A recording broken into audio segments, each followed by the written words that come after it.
तो देखिए कक्षा 8 के प्रश्नावली 5.2 के बाद हम जब जाते हैं तो कुछ उदाहरण है, उस उदाहरण को सॉल्व करेंगे। जैसे कि दिया है कि 64 का वर्गमूल ज्ञात कीजिए।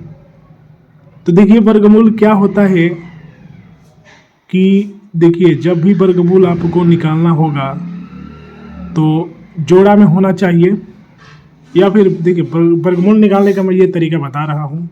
इसका भाज्य गुणनखंड कर दीजिए, या फिर आप लोग एलसीएम भी निकाल सकते हैं।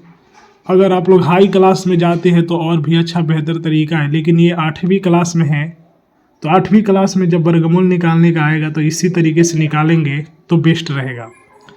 तो 6400 को 2 बार में काटेंगे 3200, 3200 को 2 बार में काटेंगे 1600, 1600 को 2 बार में काटेंगे 800, 800 को 2 बार में काटेंगे 400, 400 को 2 बार में काटेंगे 200, 200 को काटेंगे 100, 100 को काटेंगे 50, 50 को काटेंगे 25, 25। तो देखिए जब हम 6400 बराबर 2 गुने 2 गुने 2 गुने इस तरह लिखेंगे तो ये सब लोग जोड़ा में हैं।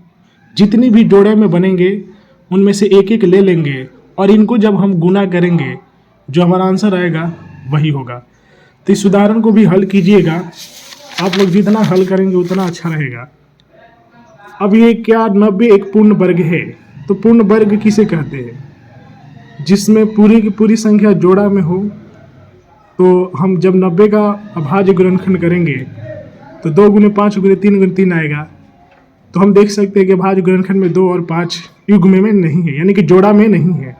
ये जोड़ा में होना चाहिए तभी जो कि ये पूर्ण वर्ग होगा। अब देखिए पूर्ण परिवार किसे कहते हैं? मान लीजिए किसी को भी पूर्ण परिवार कहेंगे तो वो जोड़ा होना चाहिए, तभी तो एक परिवार निर्मित होता है। तो उसी तरह बात समझना है। अतः 90 एक पूर्ण वर्ग संख्या नहीं है, जिसे यथार्थ रूप में हम इस प्रकार भी देख सकते हैं क्योंकि इसमें केवल एक शून्य है। एक और क्वेश्चन है कि क्या 2352 एक पूर्ण वर्ग संख्या है? यदि नहीं तो 2352 का सबसे छोटा गुणज प्राप्त कीजिए जो कि पूर्ण वर्ग संख्या हो तथा नई संख्या का वर्गमूल ज्ञात कीजिए। देखिए सबसे पहले क्या है कि आपको अभाज्य गुणनखंड करना है। जैसे ही अभाज्य गुणनखंड करेंगे उसके बाद देखना है कि जोड़े में कितने संख्या हैं। हमने जब देखा तो 2 ये लोग मतलब जोड़े में है, लेकिन 3 जो कि अकेला है। 8वीं क्लास में है तो जितना स्पष्ट बातें लिखेंगे और जितनी अच्छी तरीके से मैथ बनाएंगे उतना नंबर मिलने का चांस रहेगा। तो अभाज्य गुणनखंड के अनुसार 3 के युग में नहीं है, अतः 2352 एक पूर्ण वर्ग नहीं है। इस तरह लिख भी देना है। यदि 3 का एक जोड़ा बनाते हैं तब संख्या पूर्ण वर्ग हो जाएगी। अतः 2352 को 3 से गुणा करने पर हम पाएंगे। तो जब हम 3 से गुणा करेंगे तो हमें 7056 एक संख्या मिलेगी जो कि पूर्ण वर्ग संख्या है।